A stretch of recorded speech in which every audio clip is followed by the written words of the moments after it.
I'm Mary Frank. I'm a senior designer at ESI Design. I'm going to tell you a little bit about data-driven generative content. And at ESI, as I mentioned, we design digital experiences, and we design these for museums, for corporate headquarters, for lobbies, for all kinds of public spaces.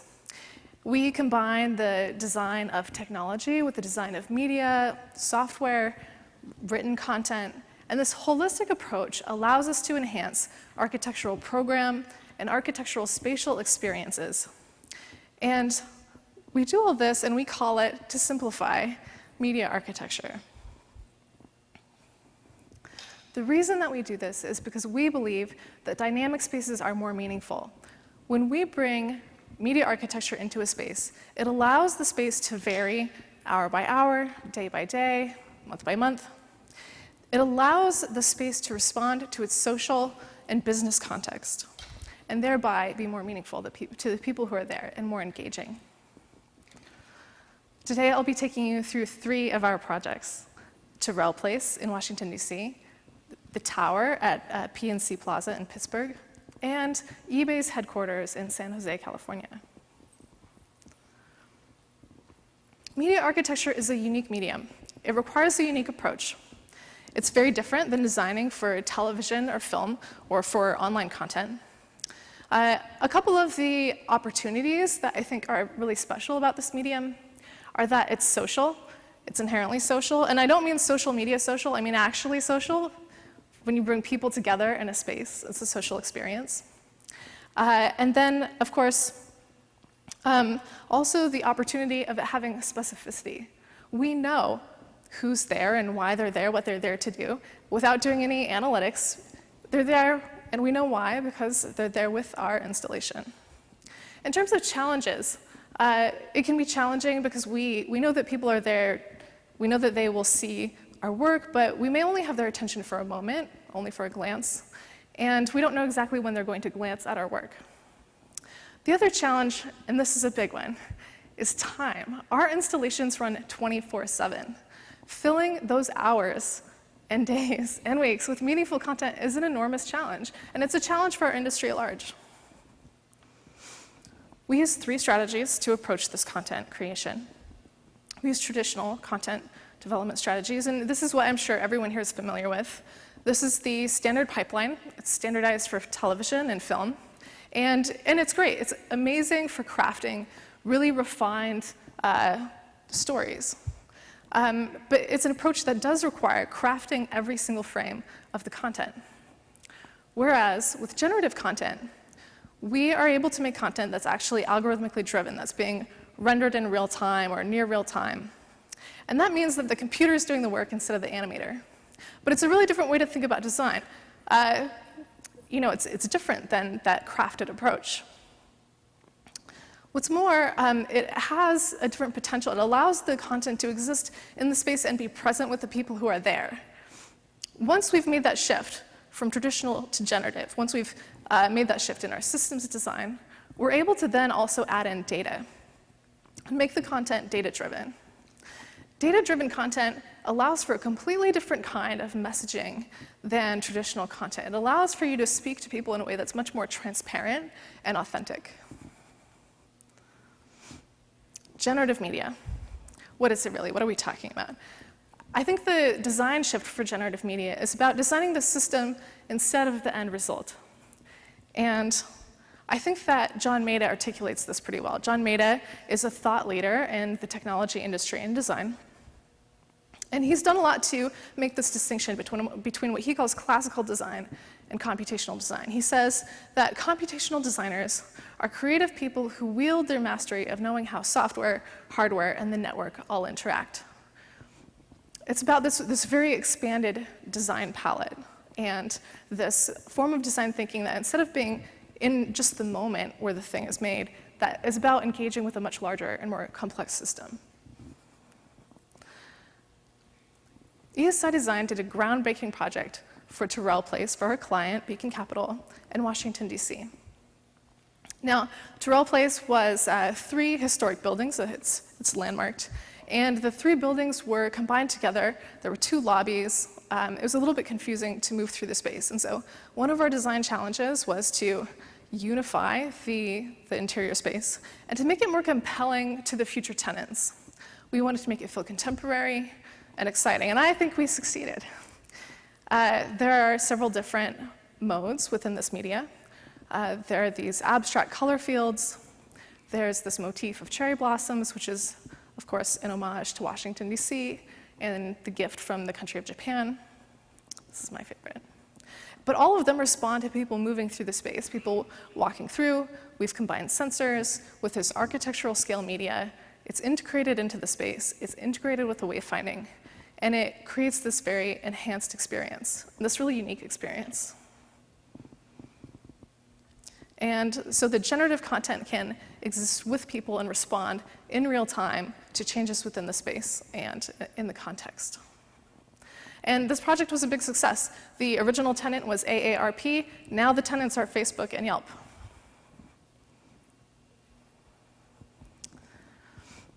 So just because it's generative doesn't mean we can't leverage some of the tools of the traditional content pipeline, like this beautifully rigged and animated 3D branch. We took this asset and we made it algorithmically controlled so that it could be triggered by the passage of people walking by, so that it could be generative and reactive, but we can still use these sophisticated tools.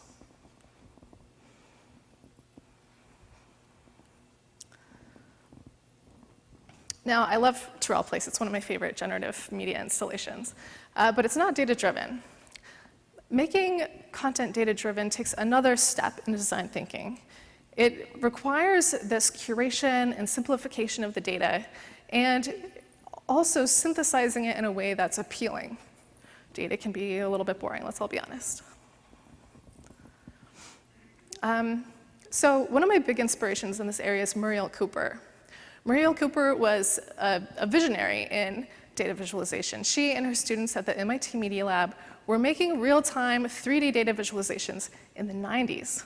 She understood before, way ahead of her time, that designing data-driven content requires a very flexible design system.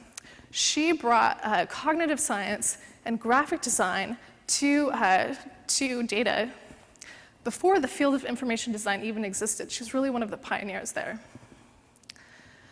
And this may feel a little bit redundant, but she says information is only useful when it can be understood. And I think that that's a really important distinction. It reflects the cognitive science approach that she was taking to the work. I want to dig into this idea of information and utility, because there's more than one kind of utility for information. This might be one of the first kind of things that you think about when you think about data visualization. Here we have very useful information. We have bar graphs, pie charts, with a linear scale. This information, it's useful. It could help you make a decision about your personal finances. Can you buy those new pair of jeans? Can you afford it? This can help you make that decision. This might be the second thing that you think about when you think about data visualization. This is a gorgeous data visualization. It's so complex. It's so cool. But this actually isn't designed to communicate the data itself. It's communicating a different message. Instead of making your financial information transparent and understandable, it's actually making it more complicated. The message is that you need Bloomberg and their products in order to understand the financial markets. While the complexity is attractive, it's actually kind of keeping you at arm's length from the information. And this is something that we think about all the time at ESI, that when you're representing data, you also are creating an emotional experience. That brands and designers today, in our data-saturated world, where data is this fixture of life, it's a fixture of business, can make these choices with data that are expressive. And in choosing both the data itself and how to represent it, you can play into this much larger experience. So for example, PNC Bank brought in ESI to design a data visualization to represent their new 32-story tower in Pittsburgh. We wanted to communicate about the story of this incredibly green building. This building has been designed to, way beyond LEED certification. It uses sunlight to reduce artificial lighting. It has an automated facade to reduce mechanical heating and cooling. There's a solar chimney. It recycles gray water. And we wanted to tell this story, which is, maybe doesn't sound that sexy, in a way that was really beautiful. We wanted to celebrate this. And so we came up with this light and data sculpture that combined low power LEDs with controllable diffusion panels to represent the data of the building, which is also in real time. And we combine that also with some interstitial ambient animations. This is that building data. We have data about how much sunlight is hitting the building, what the energy usage is on every floor of the building, all kinds of things, how much, what the mechanical shade positions are. And it's really satisfying to me as a designer to be able to take something like this that feels a little bit dry and make it into something as compelling as this. We were able to take something that is very literal and mechanical and turn it into this celebration of the company's values. It became a touch point for every person coming in the building and a representation of what PNC stood for. Here's an example of the building in the lobby. We also, the installation in the lobby. We also provided this tablet experience to allow the curious to take that deeper dive and engage more thoroughly with the data to understand the systems of the building, such as the solar chimney. Which brings me to our final project. In thinking about expressing a company's values and in thinking about how data can be transparent and create transparency, I wanted to take you through our work for eBay. We did a huge project for eBay.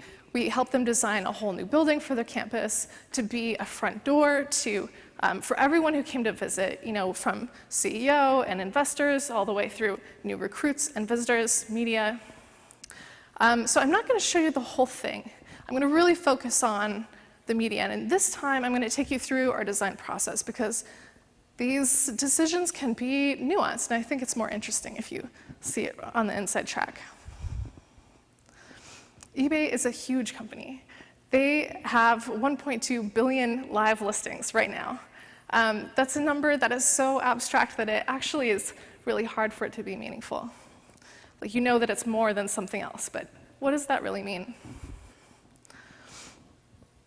I don't know the last time you were on eBay's website. It's pretty fun. There's such a variety and range of things there. Products that, of course, are brand new, but also collectible things. You can buy anything on there, from a 1996 Hummer to the newest dinosaur Tamagotchi to an Arya Stark Funko Pop. Any Game of Thrones fans? And so we wanted to represent this data in real time within this building, within this front door to the eBay campus. And this was our first idea. We thought that a photo mosaic could show that breadth of products, that huge variety, and then people could interact with it. They could blow up the pictures and browse around. I think it was a pretty good idea. But then we got in touch with the data scientists. We started working with the API, and we got our hands on the data. And you can see it's very inconsistent. The user uploaded photos. Sometimes you can't really tell what you're looking at. Sometimes it's not appropriate for a workplace, and so forth. And so we realized that the photos weren't the right thing to put front and center.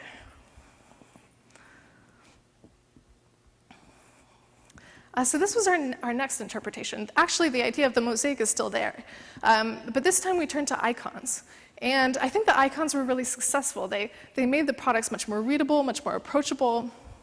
We're still using the concept of the mosaic where the product category is the outline and then smaller icons make it up. So in this case, we actually started to use the mosaic as a way to communicate information hierarchy. So the large icon, the outline, is the top level vertical, and then the smaller icons that make it up are the product categories within that, the second level verticals. So the car is made up of icons of boats, the car representing vehicles, is made up of boats and scooters and motorcycles and so forth. And so the concept is that these fun facts could pop up if no one was there to attract people, and then this more sophisticated UI would allow people to take this deeper dive. Let's see. And so if you think about that data visualization that we looked at earlier, the really complicated one, compared to that, you can see the difference in expressiveness. We wanted to express something that was playful, accessible, approachable, and really lighthearted. I think we really captured eBay's brand expression in this data visualization. Here's another video. This is from a play test that we did, so this is still early in our testing. You can see that it's pretty fun. And we're still able to present all of that information, because it's so much information. Here you can browse through the top listings of the category. You can look at the number of items sold, the price, what's fetching a top price, in this case, really expensive handbags. You can look at what's been viewed the most. You can look through time. You can look at what's been happening in the last hour, a different day, the last week. And so all of that information is right at your fingertips. But the UI keeps it from ever feeling overwhelming or too complicated. In fact, it's just inviting you to keep exploring. And the specificity of the data is what makes it interesting. There's a lot of interesting data on eBay. And you can browse out of the vertical that you're in. You can go look at the whole site information as well.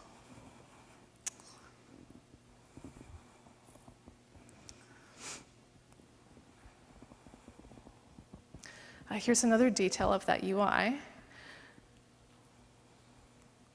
So I think we were still able to successfully communicate the scale.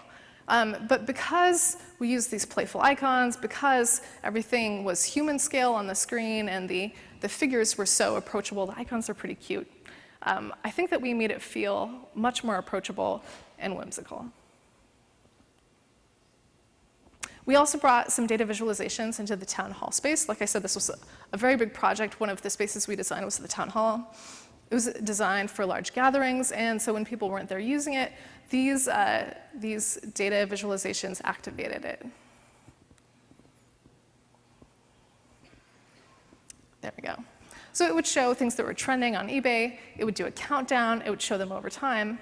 And this was all animated, and it would fill in. Something that was really fun is we were there in October, and so Halloween costumes were trending. Dinosaur costumes, in particular, were a big leader that year. And so because this changes over time, it actually continues to engage the employees. It continues to engage people who are there day after day. And I think this is really special. I think that we were able to make something that was meaningful to the people who work there. We were able to let everyone who came through know exactly what eBay was about in a way that was authentic and transparent. We were able to let everyone who was working here know what they were working on and feel a sense of connection to that. And having that sense of connection, fostering pride, that's really applicable to any public space, any shared space. And so that's what we strive to do in all of our projects, is to make our spaces more meaningful and more dynamic, and the sense of dynamism feeds into the sense of meaning for the people who are there. So get in touch. I'd love to hear from you. Thank you so much.